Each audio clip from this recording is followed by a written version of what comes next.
plus en plus, à cause de la tendance initiée par la politique de zéro artificialisation des sols, on voit les pouvoirs publics, les collectivités locales, les agences d'urbanisme, parfois contraints par des décisions préfectorales.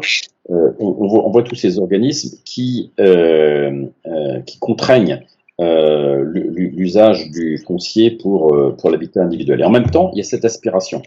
Donc, si les adhérents de maisons de qualité peuvent aller voir les pouvoirs publics, qui sont de plus en plus nos interlocuteurs, en disant, écoutez, nous avons des solutions, on peut à la fois préserver l'environnement, limiter l'usage des sols, et puis promouvoir un habitat que souhaitent vos électeurs, je pense qu'on aura une oreille très attentive de nos interlocuteurs publics. Les collectivités locales, directement ou indirectement via des agents, sont de plus en plus souvent nos interlocuteurs.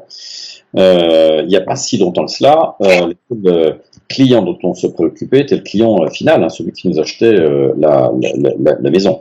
On voit que de plus en plus, si on veut pouvoir construire des maisons, il nous faut discuter avec les collectivités locales pour s'assurer du foncier. C'est pour ça que l'association avait promu le développement du label HQV, et à travers HQV, on a des moyens institutionnels aussi d'approcher les collectivités locales.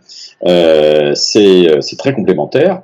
Il faut vraiment se préoccuper d'avoir un dialogue institutionnel avec les collectivités, et je crois qu'on le fera d'autant plus, sera d'autant mieux reçu qu'on aura des labels, qu'on démontrera une vraie réflexion sur le produit maison individuelle.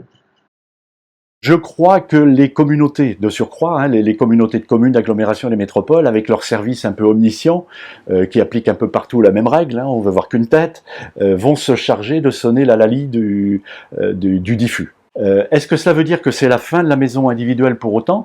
Je n'en suis pas si sûr. Que le régime du CMI soit sauvable à terme, ça c'est pas certain. Il y a certainement de vraies menaces par rapport à ce régime lui-même.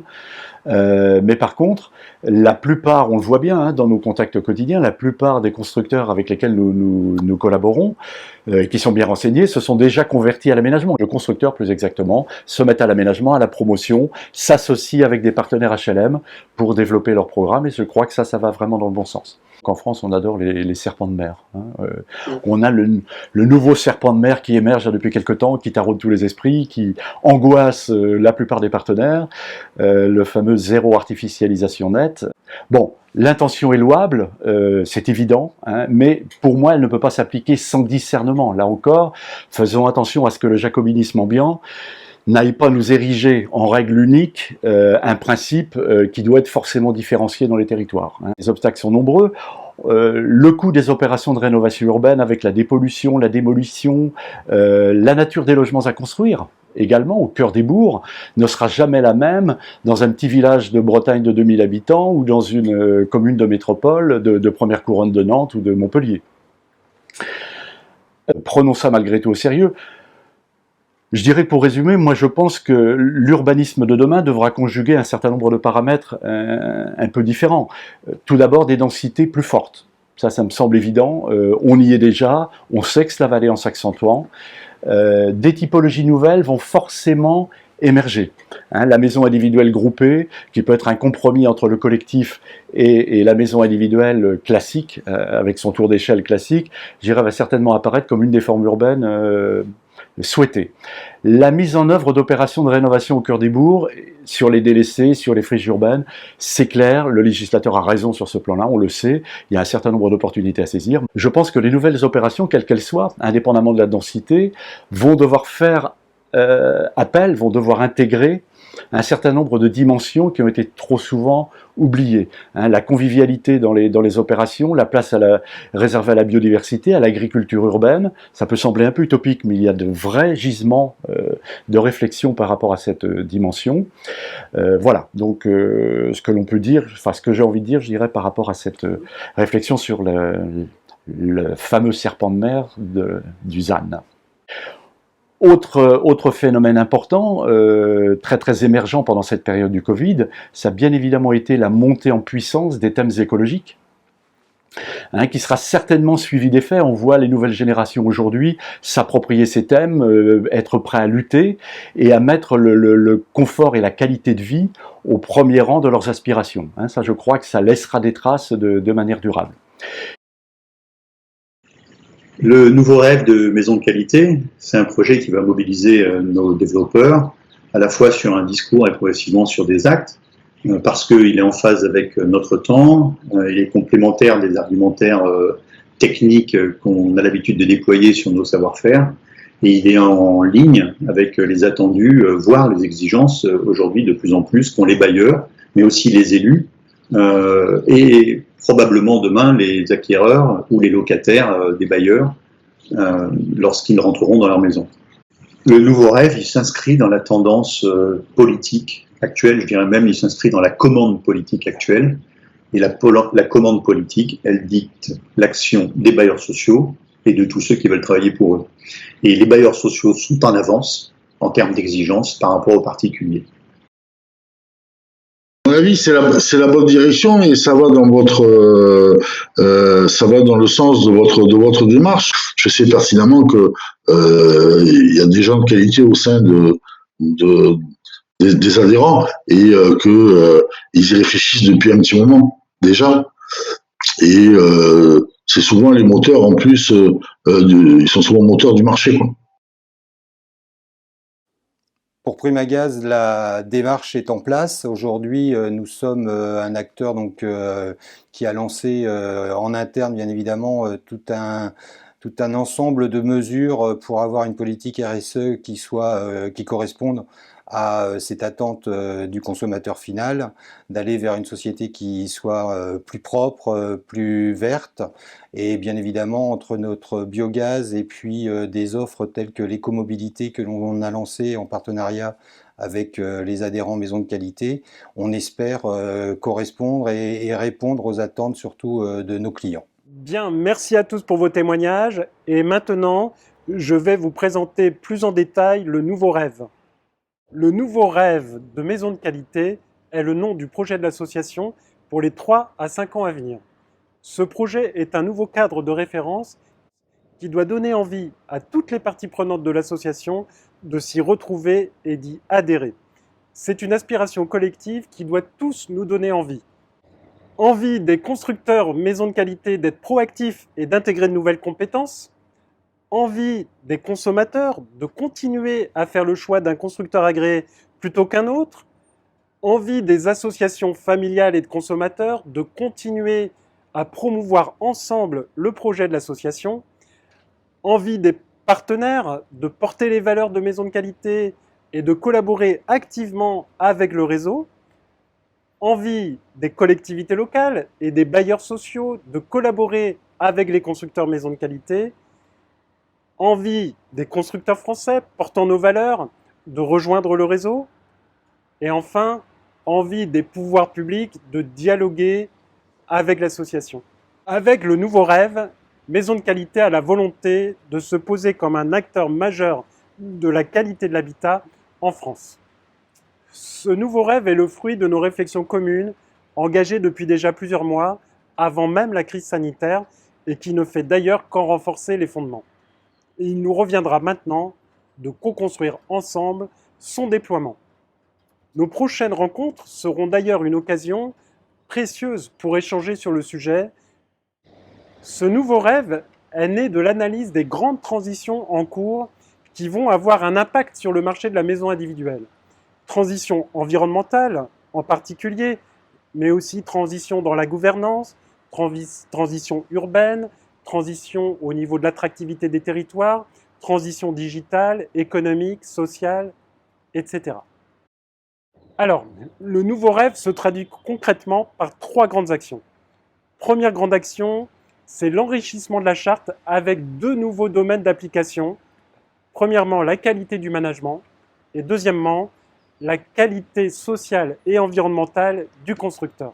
Cette charte enrichie, elle est faite pour conquérir de nouveaux gisements de développement et de qualité globale pour les constructeurs. Deuxième grande action du nouveau rêve, c'est la création d'un nouveau label qui va vous être dévoilé dans quelques instants. Et puis troisième grande action, c'est l'accélération du développement du label Habitat et qualité de vie qui met en relation de manière fructueuse les élus locaux, les aménageurs et les constructeurs. Nous sommes conscients que ce nouveau rêve nécessite de nouveaux moyens et pour passer du rêve à la réalité, nous avons prévu dans les prochains mois de renforcer nos ressources. Voilà, j'espère que ce nouveau rêve vous donnera envie et nous avons hâte avec toute l'équipe de vous retrouver dans les prochaines semaines pour échanger ensemble et pour commencer son déploiement. Et maintenant, pour se mettre en appétit,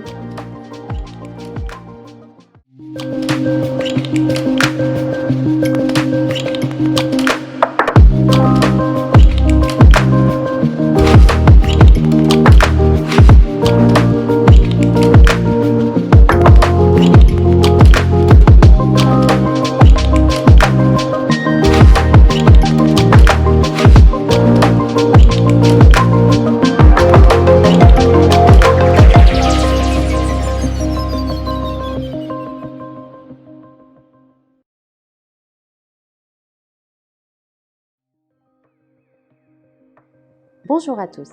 Le nouveau rêve de maison de qualité va se traduire concrètement par un enrichissement de la charte de maison de qualité afin qu'elle intègre mieux les grandes tendances d'évolution de notre société, qui ont ou qui auront un impact croissant sur notre métier. Notre objectif est de permettre d'anticiper et d'intégrer de nouvelles dimensions de la qualité qui feront votre performance demain. Pour mémoire, la charte qualité repose aujourd'hui sur la qualité de la relation client, la qualité de l'organisation et la qualité de la construction. Elle va être complétée par deux nouvelles dimensions que sont la qualité du management et la qualité sociale et environnementale. À noter, la conformité juridique et la fiabilité financière, qui étaient auparavant des exigences relatives à la qualité de l'organisation, vont devenir des prérequis incontournables pour l'obtention de l'agrément maison de qualité.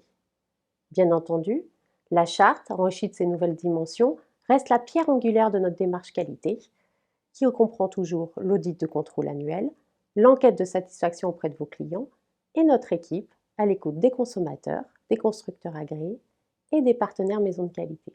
Notez bien que cette évolution de la charte enrichie va se faire progressivement en 2021 et que nous vous accompagnerons pour l'appropriation de cette nouvelle charte tout au long de l'année 2021. Cette évolution progressive vers ces 5 dimensions de la qualité nous permettra ainsi d'appliquer sereinement le nouveau référentiel en 2022. Partons à présent à la découverte de ces 5 dimensions de la qualité. Première dimension de la qualité, nouvelle dans notre charte, la qualité du management. Elle comprend 4 grandes exigences. Premièrement, la nécessité de développer une vision d'entreprise, alimentée par vos réflexions sur les grandes transitions environnementales et sociétales, mais aussi votre analyse des dynamiques actuelles et futures de vos marchés. Développer une vision claire et cohérente est essentiel pour donner le cap à vos équipes et du sens à l'action. Elle stimule l'engagement. Deuxièmement, adopter une démarche de progrès continu qui consiste notamment à co-construire avec vos équipes un plan de progrès annuel, à définir des axes prioritaires pour améliorer la qualité des process, mais aussi des indicateurs de performance qui permettent de mesurer les progrès réalisés. Troisièmement, de désigner au sein de votre équipe un facilitateur ou une facilitatrice qui vous épaulera pour animer votre démarche qualité et vous apportera de nouvelles méthodes pour faire avancer la qualité au quotidien. Quatrièmement, adopter un management humaniste et motivant qui fait grandir les équipes et stimule la coopération. Pour illustrer la qualité du management, je vous propose d'écouter Antoine Lemanchec, dirigeant des constructions du Belon dans le Morbihan. Être un bon stratège reste évidemment un élément clé et on est obligé de rester très alerte sur ce qui se passe, sur l'environnement, sur les mouvements sociétaux et de s'adapter aux besoins de nos clients.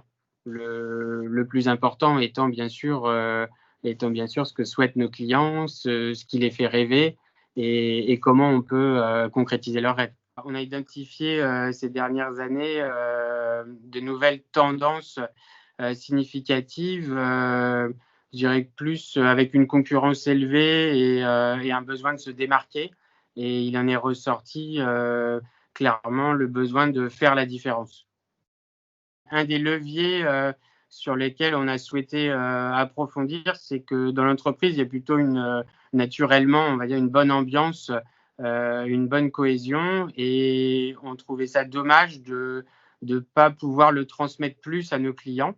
Et du coup, une des manières de pouvoir faire la différence était de mieux exploiter l'expérience client. Au niveau des outils qu'on utilise, 2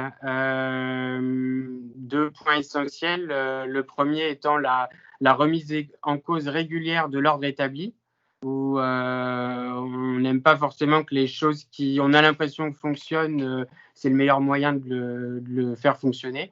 Donc on chahute un petit peu l'ordre établi, on essaye des nouvelles choses.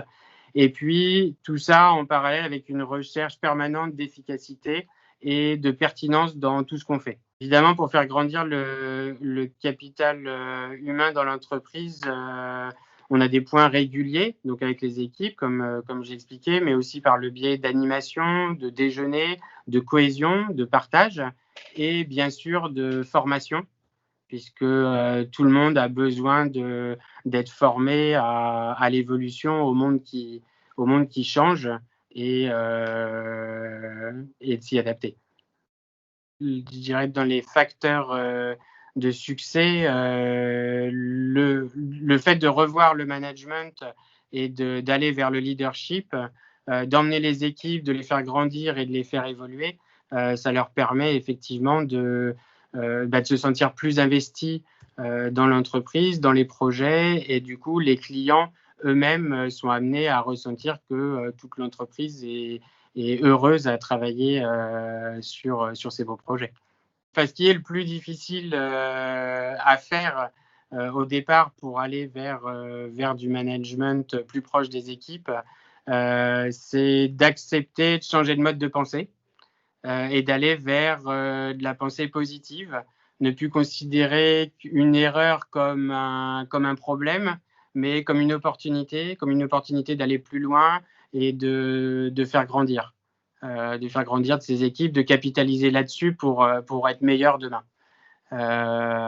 Et du coup, ça demande aussi de la réorganisation du temps de travail. Il faut accepter d'être moins opérationnel et plus en proximité de ses collaborateurs. Si j'ai un conseil à donner à l'ensemble du réseau, le conseil serait d'aller en formation. Même moi, j'y croyais pas il y a encore 2 ans. J'étais pas du tout convaincu. Je me disais qu'il n'y avait pas besoin de ça, que c'était pas nécessaire. Et bien au contraire, on a tous besoin d'être coachés, d'être formés à justement la pensée positive et comment faire évoluer nos équipes. La qualité sociale et environnementale est également une nouvelle dimension de la charte. Cette dimension s'articule autour de 4 nouvelles exigences.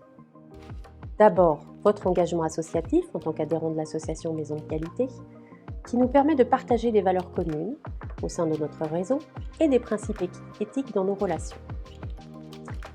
Mais aussi de participer au projet associatif de l'association, aux côtés des associations familiales, des associations de consommateurs et des partenaires Maison de Qualité. Ensuite, la qualité de vie au travail, qui doit être cultivée par les constructeurs pour favoriser les bonnes relations au sein de l'équipe, le bien-être individuel et collectif et l'épanouissement des personnes qui travaillent dans vos équipes. La formation continue est une 3e exigence, avec un plan de formation défini chaque année pour encourager le développement des compétences au sein de votre entreprise. Enfin, l'ancrage et le développement local de votre entreprise qui privilégie les circuits courts, les partenariats avec les artisans locaux ou d'autres actions qui favorisent le soutien à l'emploi local, pour construire ensemble des territoires dynamiques et résilients.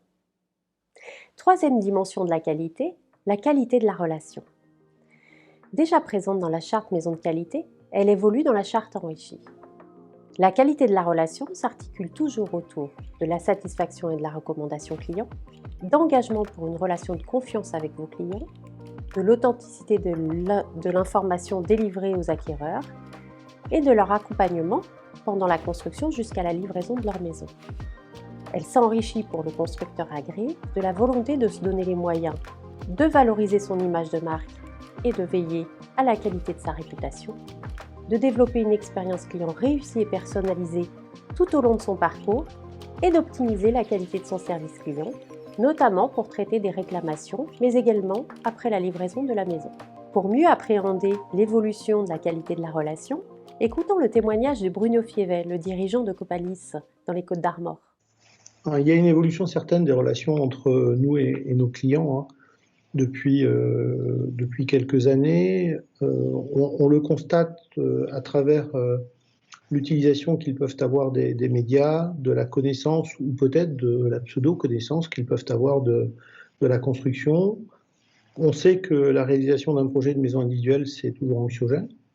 Donc légitimement, il va se tourner vers des gens de confiance. Alors jusqu'à présent, les gens de confiance étaient les amis, les parents, le papa, la maman. Donc il y avait une relation de proximité. Aujourd'hui, la relation de confiance, elle s'établit aussi à travers l'utilisation du net et des médias. Et donc on va aller piocher des informations sur l'expérience menée par d'autres clients qui ont travaillé avec Copalis, ou bien par des forums qui attirent l'attention sur tel ou tel point particulier sur lequel il faut être vigilant. Dès le départ, dès notre relation client, au démarrage de cette relation, nous puissions avoir et établir une base de confiance. Donc nous, on l'exprime à travers plusieurs outils, plusieurs moyens. Jusqu'à présent, on travaillait sur les enquêtes de satisfaction maison de qualité, évidemment, puisqu'on a un retour et qu'on a un retour depuis de nombreuses années qui sont plutôt très, très satisfaisants dans la relation, l'acceptation des clients, de nos plans, la relation jusqu'à la livraison. Bon, tout ça faisait qu'on avait matière. Ça suffit pas, c'est un point important, mais ça suffit pas.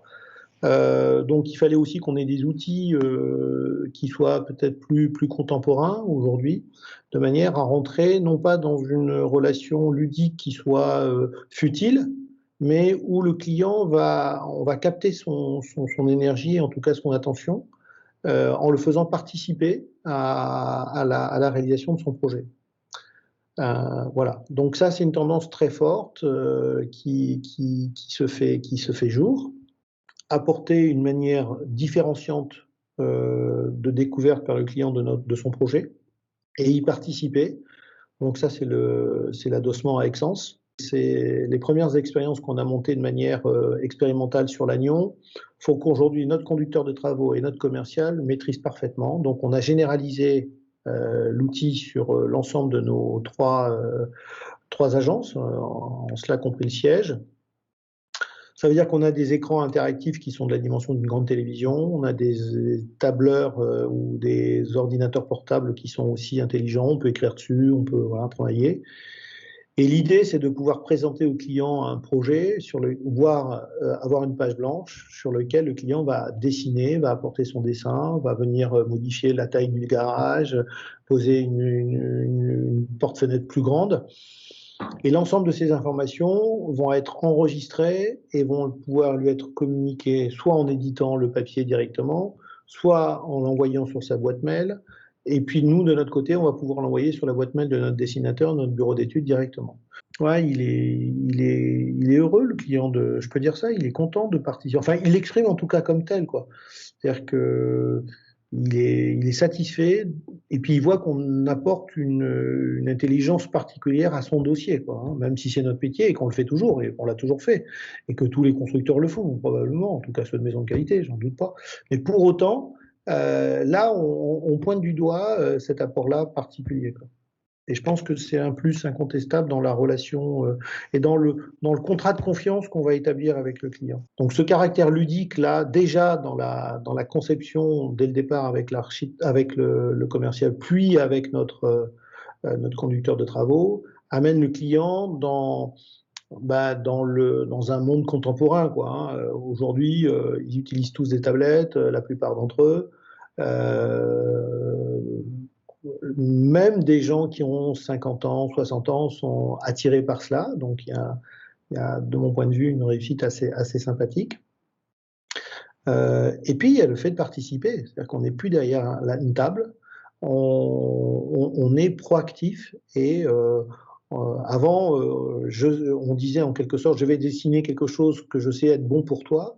Et le client, aujourd'hui, il dessine quelque chose lui-même qui sait être bon pour lui, quoi. Donc voilà, il faut avoir cette modestie de pouvoir faire participer le client avec toutes les erreurs qu'il peut y avoir de conception. Il va oublier qu'il faut avoir une VMC, etc. Mais tout ça fonctionne assez bien quand même, malgré tout. Et donc ça, c'est un point positif. Quatrième dimension de la qualité de l'organisation, elle aussi présente dans la charte maison de qualité. La qualité de l'organisation s'articule autour de la formalisation d'un parcours client qui permet d'optimiser l'organisation et la qualité du service rendu à chaque étape de l'accompagnement du client. La qualité de l'organisation du processus de conception, la qualité du passage de témoins entre le service commercial et le service technique, et bien sûr, la qualité du processus de construction avec un suivi et un contrôle des travaux et des matériaux formalisés.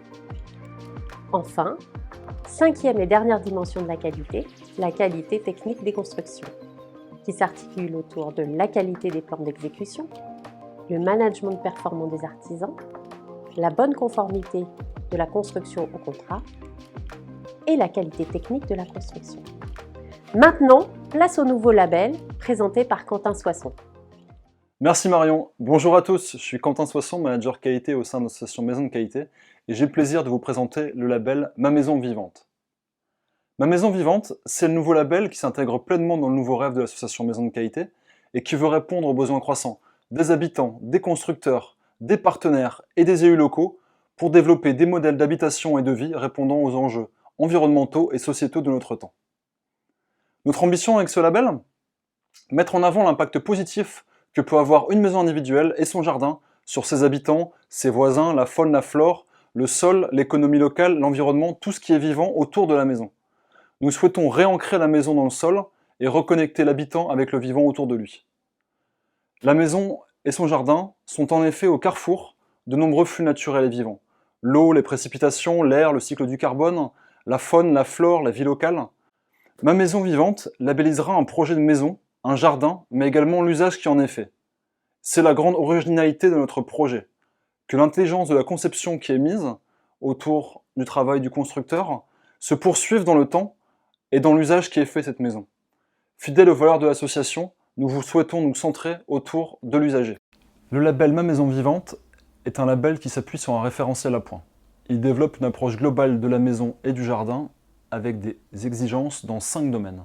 Le premier, la biodiversité, qui est la diversité des êtres vivants et également des milieux naturels. Le domaine du climat, pour répondre aux exigences du changement climatique, grand enjeu de notre temps. L'énergie, pour développer une approche intelligente de la consommation et des économies d'énergie au sein de la maison. Le confort, la santé et le bien-être, qui est le 4e domaine. En effet, pour nous, il est primordial de mettre cette notion au sein du label, étant donné l'importance vitale du confort de l'usager. Et le dernier domaine, l'économie circulaire et locale, pour que la maison et sa parcelle soient intégrées dans un tissu local avec des interactions à la fois avec les voisins, avec les associations, avec les entreprises. Ce label, nous le construisons avec vous. Nous avons lancé à cet effet il y a quelques mois un groupe de constructeurs pionniers et je vous propose d'écouter 2 de vos confrères pour un retour d'expérience sur ce label. Tout d'abord, je suis Thierry Le Scheiter, constructeur de maisons à Colmar. Nous nous sommes spécialisés dans la maison passive, dans la construction de maisons passives depuis une dizaine d'années et ça fait 30 ans en tout que nous construisons des maisons autour de Colmar et en Alsace. Pour nous, le label Ma Maison Verte est une suite logique de la maison passive, d'autant plus que nous intégrons également une notion d'éclairage intérieur pour donner une ambiance, un confort, et nous réalisons également l'interface entre la maison et l'extérieur, ce qui est pour la qualité de vie au quotidien, surtout dans les périodes estivales et entre saisons, très important, avec l'étude de la terrasse paysagère, les ombrages, le côté paysager des espaces verts, l'éclairage également extérieur, qui est une suite logique pour permettre l'usage d'une maison dans ces saisons où on peut se retrouver à l'extérieur. Ce label nous permettra de mettre en valeur notre conception, nos mises en valeur, et donc je pense donnant-donnant pour aussi bien le label pour maison de qualité qui permettra de promouvoir ce genre de choses, et puis nous également pour prouver avec un label la qualité et la mise en œuvre du confort de nos maisons. Alors, est-ce que les clients sont sensibles à ces arguments du label Ma Maison Verte? Je dois dire que oui, oui et oui. Nous l'avons encore démontré le week-end dernier. Nous avons fait un week-end porte ouverte avant de livrer une maison passive à un de nos clients. Nous avons eu de nombreux visiteurs, environ une 60aine de couples qui sont venus. On a beau argumenter sur le papier l'ambiance intérieure, la qualité de l'air, la luminosité, l'acoustique de la maison et bien d'autres avantages encore, la meilleure façon de le montrer, c'est de le prouver et de venir le montrer. Et là, nous avons effectivement eu vraiment beaucoup d'éloges lors de visites. Donc, le référentiel de Ma Maison Verte va apporter un bel argument de vente pour pouvoir démontrer ou montrer déjà dans un premier temps la qualité de ce qu'on peut ressentir. Et bien sûr, il faudra l'accompagner par des visites de maisons, de la démonstration de choses qui sont déjà faites, qui, là, indéniablement, ça va démontrer que ça fonctionne. Les motivations du groupe Moïse pour la maison vivante de maisons de qualité, c'était lié à la consommation d'énergie au sein du logement et à l'usage de l'habitation. C'est le confort de l'habitant. C'est-à-dire, c'est à la fois être bien l'hiver, bien entendu, et c'est à la fois être bien l'été, et notamment, surtout le domaine soit du rafraîchissement, ou avoir des maisons qui ne montent pas en température pendant les périodes de canicule. Une autre motivation pour la maison vivante, c'était la qualité d'air. Et ça nous a paru important parce que voilà, il faut préserver la santé du maître d'ouvrage, des habitants. Dans nos maisons, enfin, on est dans une ère moderne, c'est quand même dommage de s'intoxiquer au sein de nos logements. Il y a deux choses. Alors c'est vrai que le stockage d'eau, la rétention d'eau, le stockage d'eau, c'est quelque chose qui nous paraît très important. Autant on en faisait, il y avait des dispositifs fiscaux à l'époque et on en faisait et c'était une mode qui est redescendue. Les choses ont changé. Enfin, chez nous, on a des restrictions d'eau tous les ans. On voit bien le cycle de l'eau qui a même changé, même en France. Cette rétention d'eau, elle va aussi servir pour l'usage jardin. Alors le jardin, c'est vrai que c'est une vraie mode en ce moment. Alors suite aux épisodes passés, c'est la mode du jardin, mais même avant ça, il y a un retour, on va dire, à la terre, à des choses simples, à pouvoir cultiver son petit jardin, faire ses petits légumes, etc. C'est quelque chose qui, à mon avis, est d'avenir, et que cette mode-là qu'on ressent, c'est quelque chose qui va pas passer, qui va pas redescendre comme c'est venu, et que ça sera quelque chose de durable.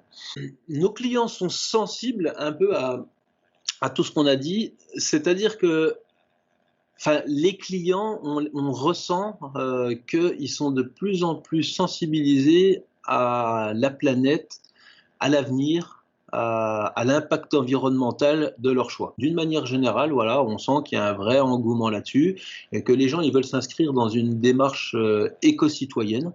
Voilà, puis limiter un maximum le rejet de CO2 dans l'atmosphère. Et puis pourquoi pas se faire plaisir et puis concevoir leurs projets, articuler leurs projets sur justement des choses qui seront de plus en plus positives sur l'environnement.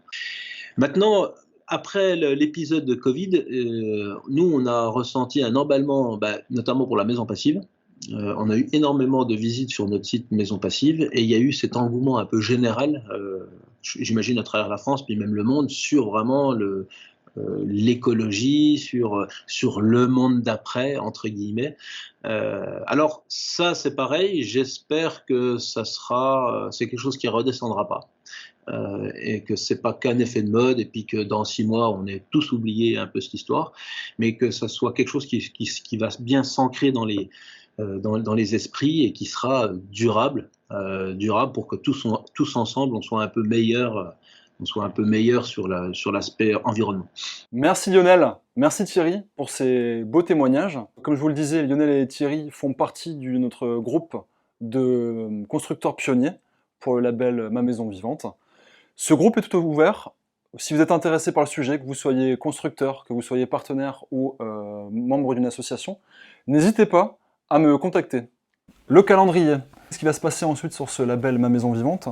Donc nous sommes actuellement pour la fin de l'année 2020 sur une phase de développement avec des tests avec les constructeurs pionniers, avec des discussions avec d'autres acteurs, le développement du business model, pour arriver ensuite au premier semestre 2021 avec un développement de la labellisation. Je vous remercie pour votre attention, c'est la fin de la présentation du label. J'espère vous avoir donné envie. En tout cas pour moi c'est un très grand plaisir que de porter ce projet au sein de l'association Maison de Qualité. Je vous dis à bientôt.